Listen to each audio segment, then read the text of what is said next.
sa kasaysayan noong August 24, 1572. So parehong araw ngayon ay tinatawag na Saint Bartholomew's Day Massacre. So nangyari yan doon sa France na kung saan ay maraming mga Protestant na tinatawag na Huguenots. Remember si Prince of Preachers, si Charles Haddon Spurgeon ay galing dito din sa mga Huguenots doon at marami, libo-libo ang mga pinatay na mga mananampalataya. At ito ay nasa kasaysayan na ginawa ng isang masamang mga leader ng panahon na iyon. Imaginin mo kung ikaw na mananampalataya, ikaw ay Kristiyano, ikaw ay sumasamba at sumasampalataya sa Panginoon at inalagay tayo sa ganyang panahon. Ikaw kaya ay magiging tapat pa rin na lingkod ng Diyos. Ngayon, maganda ang ating sambahan, may air condition, may mga modernong sasakyan at lahat ng mga bagong equipments para ikaw ay makasamba at magpuri sa Diyos. Tanungin kita, ikaw ba'y tapat ngayon sa iyong mga ginhawa na dinaranas sa panahon na ito? Gusto kitang tanungin sapagkat naranasan ko ang pananambahan doon sa Saudi Arabia. 7 taon ako doon at kami sumasamba doon sa disyerto, doon sa bundok na mataas at may mga code name ang aming mga lugar dahil kami ay maaring makulong at maaring mapatay. Mahirap mabuhay ng isang tunay na mananampalataya, lalo na kung may pag-uusig. Hindi tayo sigurado dito sa Pilipinas. Hindi natin alam ang kasaysayan ng mundo sa hinaharap. Gusto lang kitang hamunin ngayon kung dumating ang mga matinding pagsubok bilang tagasunod, bilang alagad ng Panginoon, ay masasabi mo pa ba sa iyong sarili na ikaw ay tapat na lingkod? Mahirap sabihin, ano? Lalo na kapag nasa gitna ka na matinding pag-uusig o paghihirap. Pero alam nyo, kung ikaw ay matibay ang pundasyon, kaya nga ang ating mga militar ay matinding mga training niyan dahil ina-expect na nila ang mga suffering at mga matinding paghihirap sa labanan. Hindi ito pamamasyal sa luneta ng walang pera. Ito ay labanan at ang buhay Kristiyano ay labanan. It is a fight. Sa pagitan ng kadiliman at kaliwanagan, sa pagitan ng dyablo at ng Panginoong Hesus Kristo. Yan ang buhay bilang mananampalataya dito sa mundong ibabaw. Alam ito ng Panginoon, kaya bago siya mamatay doon sa krus ng Kalbaryo, dito sa binabasa natin na banal na kasulatan, inilagay ito sa record upang ikaw at ako ay matuto ng mga usapin na pangkaligtasan at pang-eternal. Ito ay inilagay sa kasulatan na bago ang Panginoong Hesus ay mamatay at maghirap at magdusa at mamatay dahil sa kasalanan, ay kanyang pinaalalahanan itong kanyang mga alagad na kanyang tinawag na mahalaga na kayo'y manatili sa akin kagaya ng puno sa isang sanga. Sapagkat kung kayo'y hindi nanatili sa akin na tunay na Diyos at tunay na tao, hindi kayo mabubuhay. Wala kayong eternal life. At kayo ay hindi magbubunga ng bunga ng Espiritu Santo. Kaya ang Panginoon na daranas ng paghihirap, siya ang nagbibigay lakas ng loob sa kanyang mga alagad. Na kayo ay manatili sa chapter 15 ng Book of John, 10 times, abide, abide, manatili, manatili, remain, remain in me. Remain in my love. Remain in my commandment. Manatili kayo sa utos ko. Manatili kayo sa pakikisama, fellowship, prayer sa akin. Manatili kayo nagmamahalan sa isa't isa upang malaman ng lahat na kayo'y aking mga alagad, hindi kayo alagad ng mga dyablo. Palatandaan kayo'y nagmamahal sapagkat kayo'y aking minamahal. Manatili kayo. Sa panawagan ko sa iyo, hindi ko kayo tinawag para kayo magpakasaya sa sarili ninyo. Tinawag ko kayo sa aking layunin sa mundong ito na magtubos, na magligtas, na kung hindi sila maligtas, alam niyong sasapitin nila walang katapusang paghihirap. Kasama si Satanas magpakailanman. Kaya kung gawin ito mag-isa, hindi ko kayo kailangan. Pero ang pleasure ko, isama kayo. Kaya kung ako ay inusig, kayo din ay ausigin. Mas dakila ba ang mga alagad sa kanilang pinuno? Hindi. Kung ang Panginoon ay dumanas ng paghihirap at pag-uusig, ganon din ang mga Kristiyano dahil tayo ay kay Kristo. Manatili. Manatili kayo sa pag-iibanghelyo sa kabila na ang mundo ay laban sa inyo. Una sa lahat ay laban sa akin. At ngayong umaga, nais ko ring sabihin sa inyo mga kapatid, mga kaibigan, ang kahalagahan ng pananatili sa kaaliwan at kapayapaan ng ating Panginoong Hesukristo. Hindi tayo inalis sa mundo na ito at inalagay tayo sa isang lugar na wala ng mga kapigatian at kaguluhan at pag-uusig. Tanggalin niya dito ang mga mananampalataya, parang tinanggal mo ng liwanag sa mundo, sapagkat ikaw at ako ngayon ay liwanag sa mundong ito. At sa kabila nito, sa mundong ito, ng paghihirap at pag-uusig, manatili kayo sa aking kapayapaan sa pamamagitan ng Diyos Espiritu Santo. Manatili kayo sa aking kaaliwan. Manatili kayo sa Panginoong Hesukristo na sa Kanya lamang natin matatagpuan ang tunay na kaaliwan at kapayapaan. Tanungin kita ngayon, mga kaibigan, mga kapatid, ikaw ba'y nangangailangan ng comfort ngayon? Ikaw ba'y nangangailangan ng tunay na kaaliwan? Ano bang nararanasan mo ngayon? Ano bang experience mo ngayon? Ano mga bagay na gumugulo sa isip mo? Ano mga bagay ang mga pinag-aalinlangan mo? Ano mga bagay na iyong kinatatakutan? Bukod sa kamatayan, lahat tayo dadaan dyan. Ito ang salita ng ating Diyos. May mga bagay sa mundo na hindi mo kayang bilhin. Hindi kayang bilhin ng sino mang mayaman at mga tanyag na tao. Yan ang kaaliwan na totoo at ang kapayapaan na hindi galing sa mundo. Galing sa ating Panginoon. Muli nating basahin dito ang salita ng Diyos. Tandaan mo, ikaw ay hindi laging nakakapakinig ng salita ng Diyos.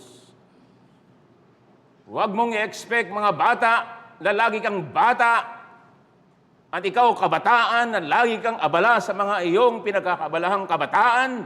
May panahon na hindi mo akalain. Yun na pala ang katapusan. Hindi ka na pala tatanda. At mga matanda, hindi na tayo babata. Alam na natin ang kasunod noon. Kaya makinig ka sa salita ng Diyos. Sinasabi niya dito sa chapter 16, ang kanilang kaligayan sa kabila ng mga pag-uusig sa sanlibutan, mga taong ayaw sa Diyos, ayaw sa salita ng Diyos, ayaw sa pangako ng Diyos na langit, ayaw sa kaligtasan sa pamagitan lang ng Panginoon. Ang sabi niya sa mga mananampalataya, sa verse 1, sinasabi niya ito upang huwag kayong matisod, huwag kayong lumayo, huwag kayong manghina. Sinasabi niya ito ng ating Panginoon na tunay na Diyos at makapangyarihan at soberano sa lahat. Sinasabi niya ito sa verse 33, na dinaig ko ang sanlibutan. Kaya trust me. Magtiwala kayo sa akin. Tumingin kayo sa akin, wag lang sa inyo mga karanasang pagsubok. And then sa verse 7, aalis siya, kaya nakadagdag ng kalungkutan sa kanila, ang kanilang mahal na Panginoon, ang kanilang leader, ay aalis. Ibig sabihin, mamamatay siya. At siya'y, salamat sa Biblia, muling nabuhay siya, na intindihan natin at patungo sa kanyang pinagmulan sa sangkalangitan, sa piling ng Diyos, Ama, sa langit. May kalungkutan sila, subalit ito ay hindi negatibo, ito ay positibo sapagkat kanyang ipagkakaloob ang mga aliw. Ito ang banal na Espiritu Santo. Ito ang ikatlong persona sa isang Diyos na may tatlong persona. Siya ang Diyos na mayroong particular na gawain sa mundo. Tinawag ko kayo para sa mundo na ito. Tinawag ko kayo para mag-ibanghelyo, para mag-alagad ng mga alagad ng dyablo. Alagad ko kayo ngayon. Ngayon ay ginagamit ko kayo. Make disciple. Matthew 28. Make disciple. Baptizing them. Teaching them. And itong mundo, palaban. Paano ka gagawa niyan? Ito ang pangako ng Panginoon. Merong mga aliw, may comforter, at may gawain siya sa mundo sa pamamagitan ninyo. And then ang Panginoon ay nagsabi dito sa huli, sinasabi ko sa inyo sa verse 33, upang sa akin, tunay na Diyos, tunay na tao, walang ibang kaligtasan kundi sa pamamagitan ko. I am the only way, the truth, and the life. Ako ang may hawak ng buhay. At sabi niya dito sa pamamagitan ko, magkaroon kayo ng kapayapaan. Ng kapayapaan. Ito ang banal na salita ng Diyos. Purihin natin ang Diyos, mga kapatid, mga kaibigan. Meron kang pandinig. So ang may pandinig ay makinig. At ang sabi ng Panginoon sa katapusan ng sermon sa bundok, ang sino mang nakikinig at sumusunod ay parang bahay na itinayo sa ibabaw ng bato. Dumating man ang bagyo, kaliwa, kanan, harap, likod, ilalim, sa taas, kayo ay matatag.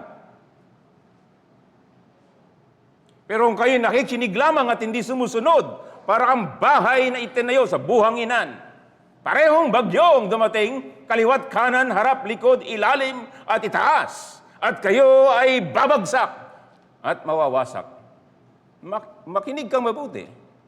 Makinig ka para sumunod. Hindi ka nakikinig para lumaki ang ulo. Tayo ay mga alagad. Ibig sabihin, estudyante. Handa na makinig upang sumunod. Dito natin maluluwalhati ang ating Diyos, ang ating Panginoon. So dito, mga kapatid at minamahal, gusto kong sabihin sa inyo ang simpleng mensahe sa binasa natin dito sa gitna ng pag-uusig at paghihirap. Sa gitna ng pag-uusig at paghihirap, sa pag-iibanghelyo sa malupit na sanlibutan na ito, mahalaga na manatili kay Kristo at sa kanyang pangako ng kapayapaan at kaaliwan sa pamamagitan ng banal na Espiritu Santo. Kailangan natin sa lahat ng panahon ng genuine na kapayapaan, ng genuine na comfort o kaaliwan. Alam mo ang epekto nito kapag ikaw ay na-discourage at sobrang lungkot at sobrang nag-aalala at sobrang natatakot. Alam mo ang epekto nito sa buhay mo kung ikaw ay hindi makarecover. At hindi maganda para sa iyo, hindi maganda para sa mga kapatiran mo, Hindi maganda sa pangalan ng Panginoon. Tinawag tayo para magbigay luwalhati sa Kanya. Sa makatuwid, Hebreo 12:1, fix your eyes. Hindi sa mga bagay dito na galing din sa Kanya, kundi sa Kanya na ating Diyos na lumikha ng lahat at nagligtas sa atin at nagsusustento ng lahat nating pangailangan.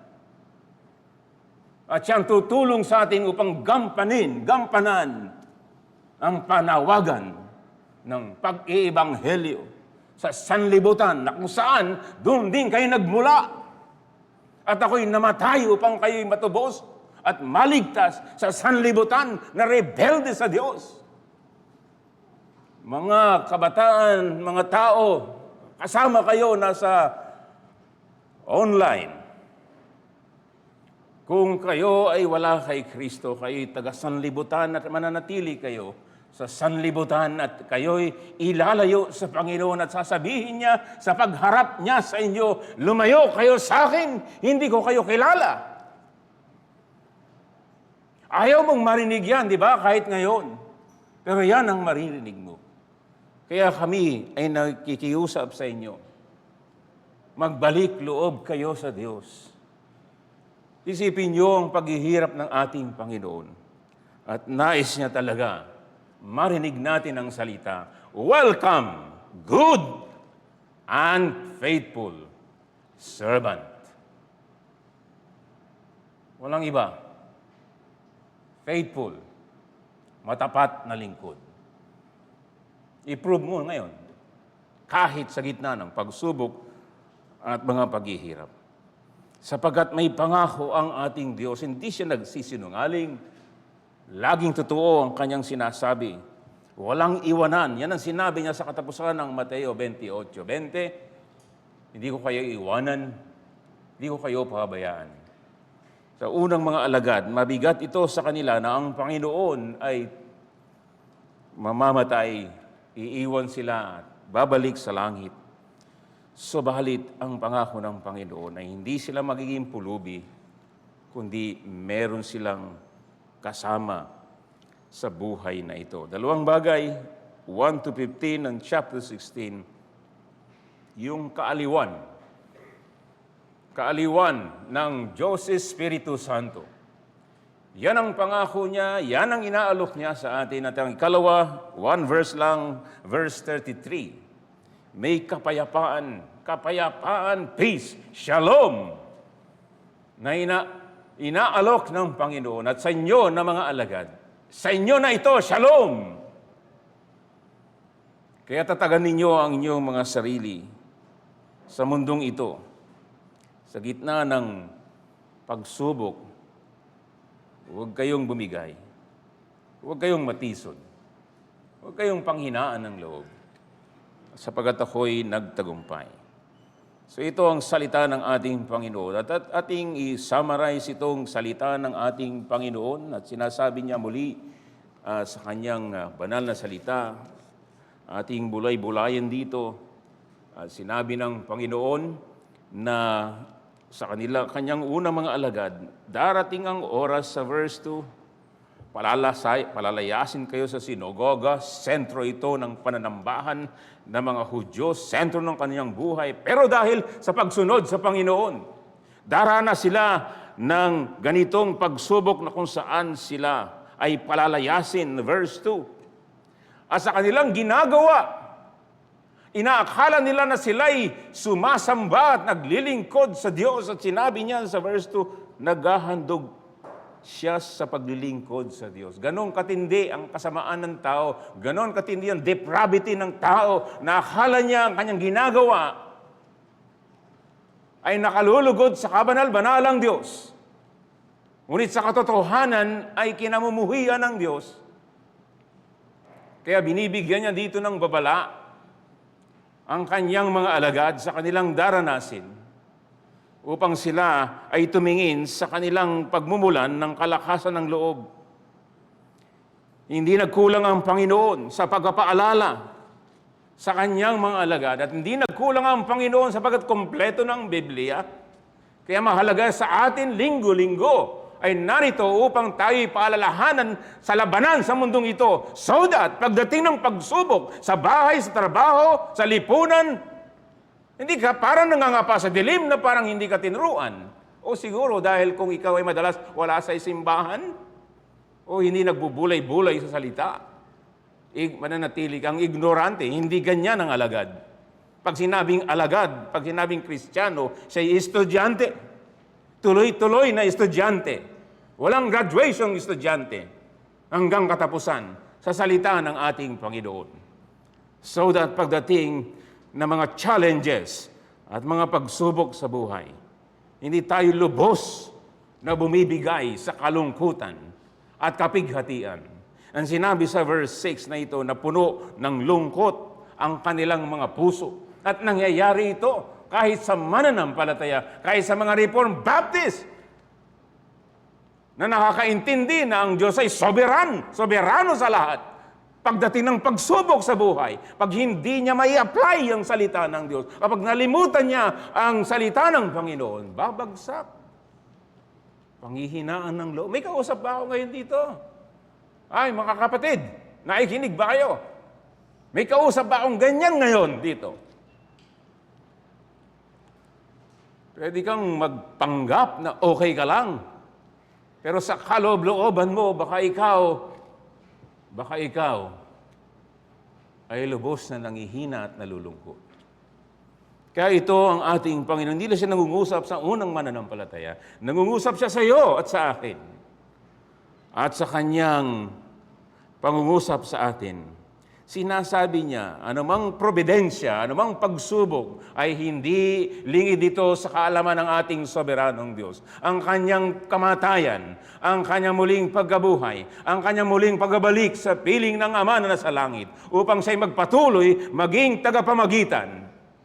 Hindi tayo iiwanan nag-iisa sapagkat sinabi niya dito, ang mga aliw ay hindi darating sa inyo kung hindi siya alis, kung hindi siya mamamatay para kayo matubos sa inyong mga kasalanan. Susuguin niya ang banal na Espiritu Santo. At ito ang gawain ng Diyos Espiritu sa mundo, at ito ang gawain na tinawag ko sa inyo. Yung nga lang, kayo natatakot, natural naman.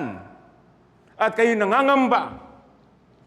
Natural, ayaw nating mamatay kahit ikay anak na ng Diyos. Subalit may mission. Mission possible. Hindi impossible. At hindi kayo nag-iisa. Sinabi niya ang gawain ng mga aliw, ng comforter, ng Diyos Espiritu Santo ay magbigay ng kaaliwan sa inyo sa mundong ito, laban sa sanlibutan, mga rebelde sa Diyos, ayaw sa kabanalan, ayaw sa katwiran, ayaw sa piling ng Diyos. Verse 8, pagdating niya ng banal na Espiritu Santo ang mga aliw, kanyang susumbatan ang sanlibutan tungkol sa kasalanan, sa katwiran at sa kahatulan, tungkol sa kasalanan sapagat hindi sila sumasampalataya sa akin. Tungkol sa katwiran sapagat ako'y pupunta sa Ama at hindi na ninyo ako makikita. At tungkol sa kahatulan sapagat ang pinuno ng sanlibutan ito ay hinatulan na. Mayroon pa akong maraming bagay na sasabihin sa inyo, ngunit hindi ninyo kayang dalhin sa ngayon. Subalit kapag dumating na ang Espiritu ng katotohanan, papatnubayan niya kayo sa buong katotohanan sapagkat hindi siya magsasalita ng mula sa kanyang sarili, kundi anumang bagay sa kanyang maninig iyon ay kanyang sasabihin at kanyang ipapahayag sa inyo ang mga bagay na darating. Luluwalatiin niya ako sapagkat kanyang tatanggapin ang sa akin at sa inyo ipapahayag. Ang lahat ng mga bagay na nasa Ama ay akin, kaya't sinabi ko, kanyang tatanggapin ang sa akin at sa inyo ipapahayag. Narito ang tunay na kaaliwan ng mga alagad ng Panginoong Hesus Kristo sa kabila ng mga pagsubok, pag-uusig, persecution ng mga taga-sanlibutan na ayaw sa Panginoong Hesus at sa kanyang salita, ayaw sa kabanalan, ayaw sa eternal na tahanan sa langit na wala ng pagluha at wala ng pagsubok, walang diablong si Satanas. May mga aliw. At mula noon 2,000 years ago hanggang ngayon, hanggang katapusan, kasama natin ang mga aliw, ang binigay ng ating Panginoong Hesukristo upang ipagpatuloy ang gawain ng Panginoong Hesukristo ng pagtutubos at pagbabanal sa kanyang mga anak. Ang mga aliw, ang comforter, ang banal na Espiritu Santo ay kasama natin hanggang katapusan. At narito ang kanyang mga tiyak na gawain na hindi natin kayang gawin. Number 1, sa verse 8 to 11, yung pinakasalitang mahalaga dyan, ay yung salitang convict. Ang banal na Espiritu Santo na sinugo ng Panginoong Hesukristo ang mag-uusig, ang magko-convict. Sinong kanyang i-convict? Ang mga makasalanan. Ang sabi dyan, pagdating niya kanyang susumbatan ng sanlibutan tungkol sa kasalanan. Ikaw ba'y makasalanan? Ikaw ba'y lumabag sa batas ng Diyos? Ikaw ba'y may pagsalangsang sa kanyang harapan? Ang Biblia nagsasabi ng maliwanag, Roma 3:10, walang matuwid kahit isa. Wala. May angal ka? May protesta ka? Ang sabi ng Diyos, ng Biblia, walang matuwid. Kahit isa, ang lahat ay nagkasala at ay hindi nakaabot sa kalawalatian ng Diyos. Ngayon, kung wala ang banal na Espiritu Santo, at ikaw ay tinawag sa pag-iibanghelyo na walang ibang kaligtasan sa kasalanan maliban kay Kristo, ay papatayin ka. At yan ang ginawa sa ating mga unang mga kapatid. At yung binasa natin kanina ng mga Huguenots. Sa Reformation, sinunog ng buhay.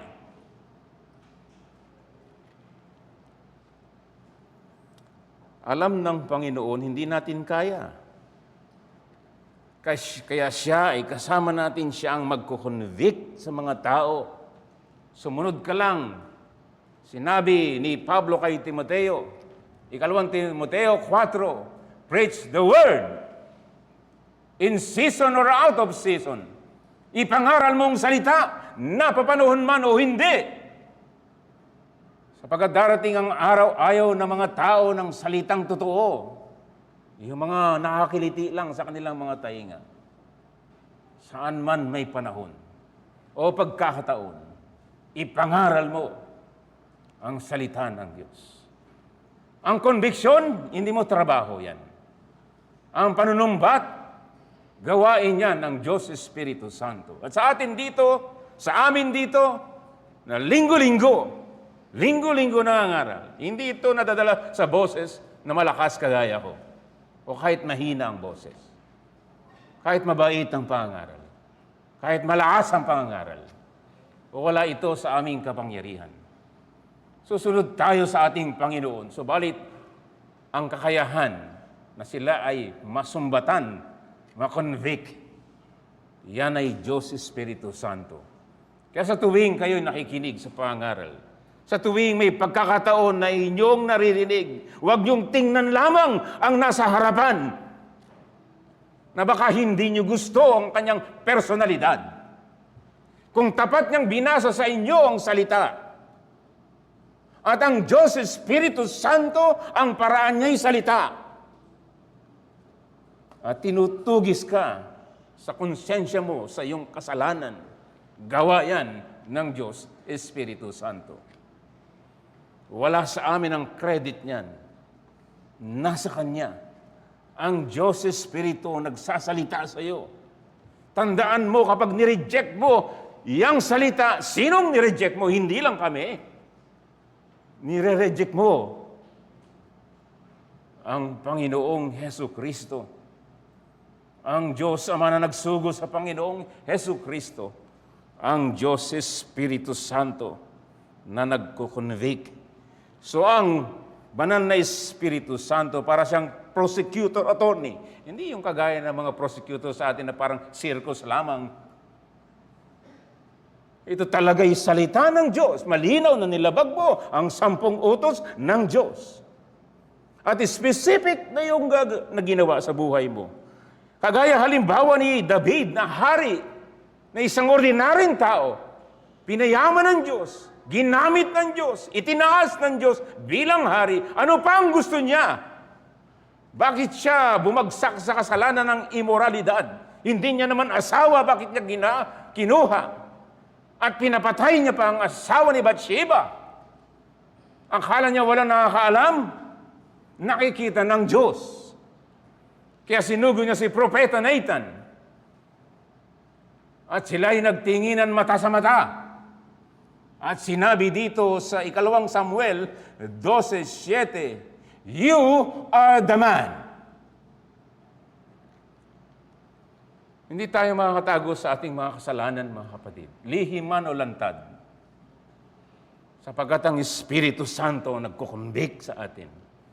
Para siyang prosecutor sa mga tao sa kaso nila sa harap ng kabanal-banalang Diyos. At ang specific na kaso nila dito, sinabi sa verse 9, ay unbelief. Sapagkat hindi sila sumasampalataya sa akin. Nakikinig kayo, mga bata at mga matanda. Ang specific na tinutukoy dito, na sinusumbatan ng Diyos Espiritu Santo ang hindi pananampalataya sa Panginoong Hesu Kristo. Akala niyo ba dito sa huling aklat ng Biblia, mababaw lang ang hindi pagsampalataya sa Diyos? Makinig kayo mabuti. Hindi ko ito salita sa huling aklat ng Biblia, Revelation 21 and verse 8, ngunit sa mga duwag, sa mga hindi nananampalataya, mga karumal-dumal, immoral, sumasamba sa Diyos-Diyosan. Ang bahagi nila ay lawa ng apoy. Kaya siyang ikalawang kamatayan. At ang Diyos Espiritu ang uusig sa iyo. Kung sa kabila ng kanyang kabutihan, sa kabila ng kanyang mga ginawa sa buhay mo, araw-araw, maging ang hininga mo, ay tinatanggihan mo ang Panginoon dahil hindi ka naniniwala sa Kanya, na siya'y gumawa ng langit at ang lupa. Siya ang nag-decorate sa langit. Siya ang naglagay doon sa sangkalupaan at sangkailaliman man, gawa ng ating Panginoong Hesu Kristo. At ang Kanyang pag-alay sa bundok ng Calvary, dapat ikaw yun. Pero inalay niya ang Kanyang buhay. At wala siyang pag-angal. Ipinagpasakop niya ng buong buo ang kanyang buhay upang ikay maligtas at matubos at mailipat sa kaliwanagan at maisama niya sa eternal na tahanan. Pagkatapos ay tinatanggihan mo siya. Kung baga sa aklat, inilalagay mo lang siya sa margin. Hindi siyang sentro ng buhay mo. Then ang Espiritu Santo ang mag-uusig sa iyo parang prosecutor, attorney. Uusigin ka niya. Sana ikaw ay magpakumbaba ng loob sa harapan ng Diyos. Hindi mababaw ang pagtanggi sa Kanya, kundi katumbas ito ng eternal na paghihirap magpakailan paman. Ang gawain din ng Diyos Espiritu Santo ay patungkol sa katuwiran. Uusigin niya ang tao sa katuwiran. Ang Diyos lang ang matuwid. Ang lahat hindi matuwid. Hindi nakaabot sa katuwiran ng Diyos. At ang matuwid na pamumuhay ay may standard ito. At sa standard ng Diyos, dito natin titingnan ang lahat ng iyong standard sa buhay. Ang standard mo ba sa buhay ay angkop sa standard ng Diyos. 10 utos ng Diyos. Nang summary, mahalin mo ang iyong Diyos, buong puso, lakas at kaluluwa, at mahalin mo ang iyong kapwa kagaya ng pagmamahal mo sa iyong sarili. Yan ang standard ng Diyos. 10 utos ng Diyos. Anong standard mo sa buhay? Kung sa isip mo yan ang tama, tatamaan ka kapag hindi tama sa standard ng Diyos. Sisiguraduhin ko sa iyo, tatamaan ka kapag ang iyong standard na iyong gustong panindigan. Subalit hindi standard ng Diyos, hindi ka makakatindig. Kaya ikaw at ako, ay maghunos dili sa iyong paninindigan sa buhay.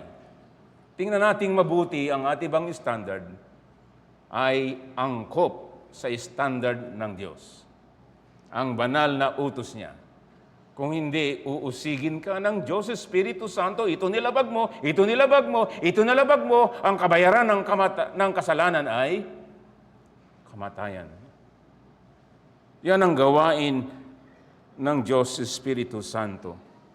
Ang Diyos natin ay banal at walang ibang tagapagligtas, kundi ang anak ng Diyos, ang Panginoong Hesukristo.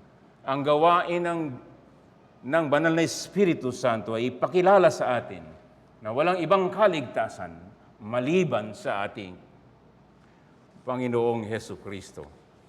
Noong last day, ako ay nagpakarwas ng ating van dahil yung mga kapatid natin ay sasakay. Marumay uli, kaya palilinis ko uli. At yung car washer doon ay nakausap ko. At nabanggit niya ang pangalan niya ay Sunday, Bisaya, kaya Sunday ang kanyang pangalan, sabi niya. Pero alam niya, linggo ang ibig sabihin ng pangalan niya. O anong pangalan ng nanay niya? Salvasyon. Salvasyon ang pangalan ng nanay niya. Hindi ko siya tinantanan dahil tinanong ka, naintindihan mo ba ang ibig sabihin ng salvasyon? Salvation. At dati raw siyang Katoliko at dati siyang mabait. Ngayon ay pagkakataon kong magpaliwanag ng mga tao ay makasalanan at pupunta sa apoy. Ang Diyos na banal ay humatol sa kanyang anak sapagat siya ang tanging daan at katotohanan. Walang makaparoroon sa Ama. Binasa ko ang Biblia, pakibasa mo nga. And then nag-selfie kami. Dahil yung aking Bible study sa YouTube, maaari niyang tingnan. And so nag-message siya at nagpasalamat at pinadala ko na yung aking mga Bible study na recorded upang sa awa ng Panginoon ay makatagpo siya ng tunay na salbasyon, tunay na kaligtasan sa Panginoong Jesus. Yan ang gawa. Hindi ko kaya yan. Walang sino man. Gawain niya ng Diyos Espiritu Santo.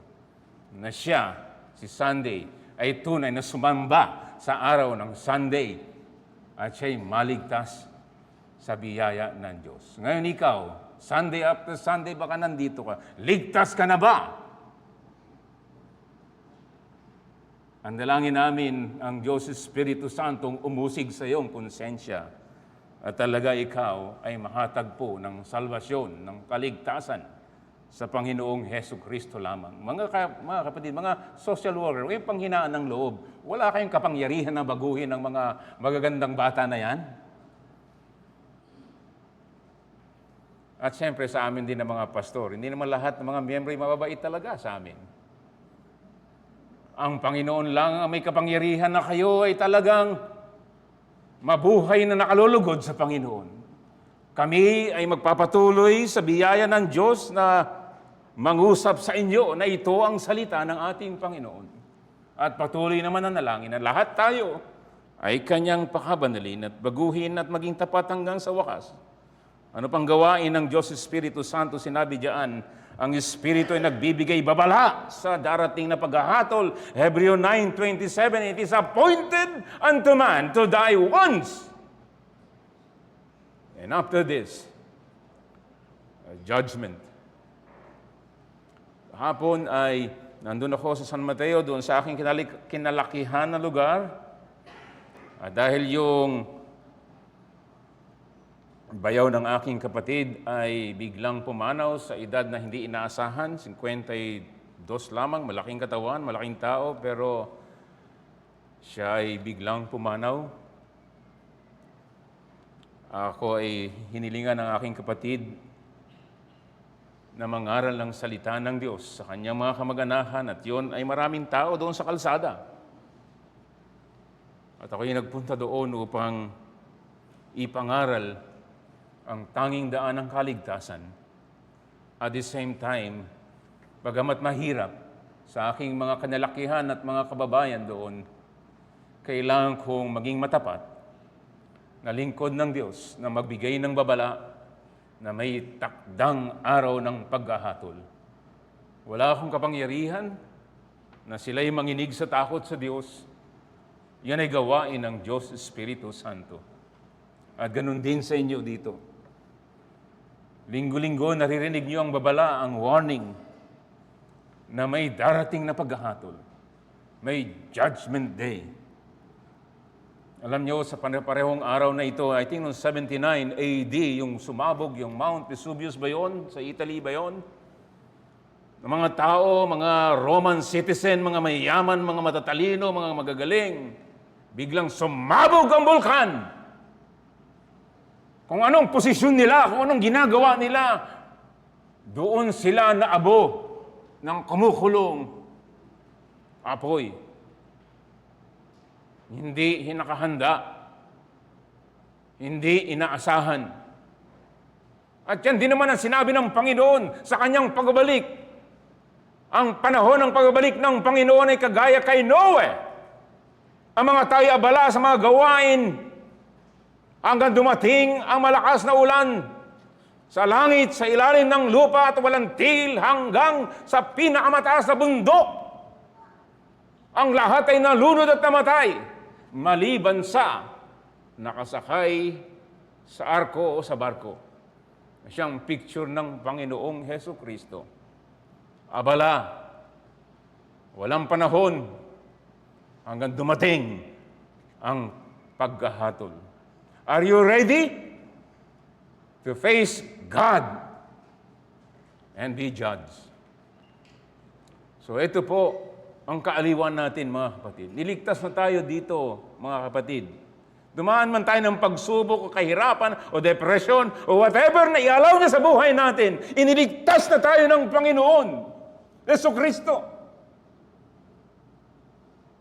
At mayroon tayong comfort na hindi kayang ibigay ng sanlibutan. May kaaliwin tayo sa Kanya. At siyang bahala mag-convict sa kasalanan ng tao at kasalanan mo rin. Siyang bahala na tayo ay usigin sa matuwid na daan. At siyang makapangyarihang Diyos na tunay na magbibigay ng babala na merong judgment day. Now is the day of salvation. Come to Jesus Christ now, before it's too late. So ang banal na Espiritu Santo, in summary doon sa natitirang oras, ang siyang nagko-convict, ang siyang nangunguna, sapagkat hindi pagganap sa mga alagad ang pahayag ng Diyos. Tayo may kompleto ng salita ng Diyos. The point is, siya ang maglilid, siya ang maggagabay sa katotohanan at pawang katotohanan lamang dito sa salita ng Diyos. Ang Espiritu Santo ang magbibigay sa atin ng liwanag at ng gabay sa mapa ng buhay na makapagbibigay lugod sa Kanya at makararating tayo sa ating eternal na tahanan. Walang iba kundi ang salita ng Diyos, ang katotohanan sa tulong ng Diyos Espiritu Santo. And then siya ang magtutulong sa atin na luwalhatiin ang Diyos. Yan ang dahilan kung bakit tayo tinawag, to glorify God and enjoy Him forever. At ang Diyos Espiritu Santo, ang kanyang misyon, ang kanyang ministry ay i-glorify ang Panginoon. Parang Panginoon lang ang kanyang hangarin ay i-glorify ang Diyos. Hindi sila selfish. Hindi sila nakasentro sa sarili. Ang Panginoon ay nakasentro sa kanyang Ama na luwalhatiin. Ang Espiritu Santo ay luwalhatiin ng Panginoon. At yan ang sentro sa atin, mga kapatid. Panghuli at maikli lamang. So nakita natin ang kaaliwan. Kaaliwan sa ating mga kapatid sapagkat tayo iniligtas na. Sapagkat tayo pinapangunahan niya. At tayo tutulungan niya na mag-glorify ang ating Diyos. May kaaliwan dito. Kahit sa pag-uusig. At may kapayapaan sa John 16:33, ang mga bagay na ito'y sinabi ko sa inyo upang sa akin ay magkaroon kayo ng kapayapaan. Sa sanlibutan ay nahaharap kayo ng pag-uusig, ngunit lakasan ninyo ang inyong loob. Dinaig ko na ang sanlibutan. Imagine mo ang Panginoon, ilang oras na lang papatayin, papaluin, sasaksakin, lalagyan ng tinik sa kanyang ulo at siya'y papako sa krus. At itong Panginoon nagsasabi sa kanyang mga alagad na natatakot at nanghihina ng looban. Sabi niya, lakasan niyo ang loob niyo. Lakasan niyo ang loob niyo. Ang sabi ng Panginoon, usig, hindi tinatago ng Panginoon ng iyong dadanasin sa mundo. Uusigin kayo, papatayin kayo, papakain kayo sa mga leon, susunugin kayong buhay. Lakasan niyo ang loob niyo. Ang hirap noon, di ba? Pero sino bang nagsasalita? Depende yun sa nagsasalita. Kung tabihang ka ni President Trump at ikaw ay akbayan at sinabi sa inyo, relax ka lang dyan. Tao yun eh. Pero may kapangyarihan yun eh, na binigay ng Diyos. Pero ang kataas-taasang Diyos sa lahat ang nagsasabi nito sa kanyang mga, kaya nga mga bata at mga kabataan, maganda talaga maging alagad ng Panginoon kaysa alagad ng dyablo. Maganda maging alagad ng Panginoon. Hindi niya tayo iiwanan talaga. Ililigtas niya, babaguhin niya tayo, dadalhin niya tayo sa langit. At pinalalakas ang ating mahinang loob. Lakasan niyo ang inyong loob. Ako ang Diyos, makapangyarihan, walang limit sa kapangyarihan. Kahit na kayo usigin, ako ang inuusig nila. At sinabi niya ang dahilan, dinaig ko ang sanlibutan. Tinalo ko si Diablong si Satanas sa krus ng Kalbaryo. At darating ang takdang panahon sa aking pagbabalik, ganap ko siyang wawasakin. Dinaig ko ang sanlibutan. Dinaig ko ang mga rebelde sa Diyos. I overcame the world. So be strong in the Lord and in the power of His might. Magpakalakas kayo sa akin. Dahil tayo'y mahina sa ating sarili. And then sinabi ng ating Panginoon, sinasabi ko sa inyo upang sa akin, magkaroon kayo ng kapayapaan. Alam niyo mga kapatid, mahirap ang walang kapayapaan sa buhay, di ba? Hindi kayang bigay ito ng mga matatalino, mga mapuputi, mga matatangkan, mga magagaling na tao, kahit na meron sila, walang kapayapaan ang karamihan doon. Kaya nga marami doon ay nagpapakamatay pa. Walang kapayapaan. My peace is not of this world. This is my own peace. Yan ang inaalok niya sa atin, mga kapatid. At meron na tayong shalom.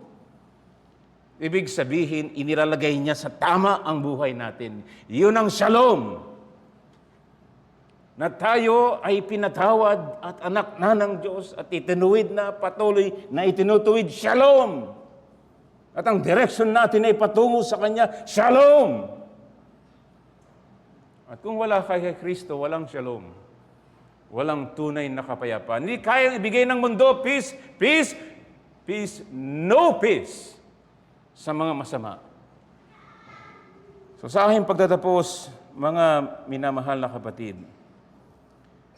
ngayon maaring hindi kagaya noon ang ating mga pagsubok sa buhay, pero may pagsubok din kasi ito yung nagdudulot ng panghihina, pag-aalala, pagkatakot, unti-unti, ayaw na maglingkod, ayaw na sumamba ng tapat, ayaw magmahal sa kapatid, ayaw magpatawad. Ito yung mga senyales ito, mga sintomas ito.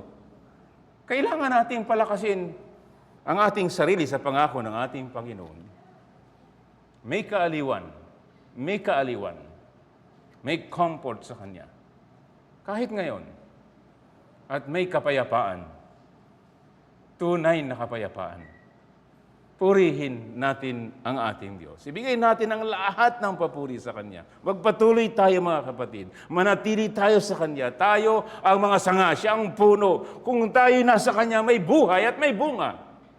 Muli, babala sa inyong lahat. Walang buhay at walang bunga sa mga hiwalay sa Panginoon.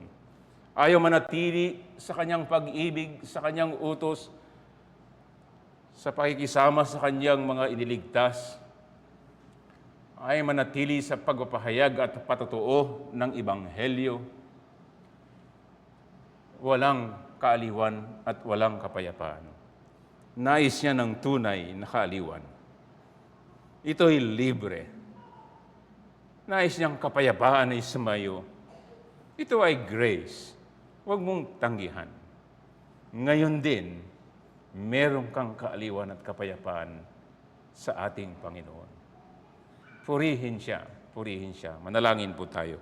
Dakilang Diyos namin, tinataas ka namin at nagpupuri kami sa iyo. Alam mo ang lahat ng aming mga kalagayan. Subalit hindi ka nag-withhold. Hindi mo nais na itago ang iyong regalo ng kaaliwan sa pamamagitan ng banal na Espiritu Santo at ng iyong kapayapaan na hindi kayang ibigay ng sanlibutan. Nagpapasalamat kami at naway ipagkaloob mo rin ang kaligtasan sa marami dito at maging yung nanonood sa amin. Sa iyo ang papuri sa lahat ng ito, sa pangalan ng Panginoong Yesukristo. Amen.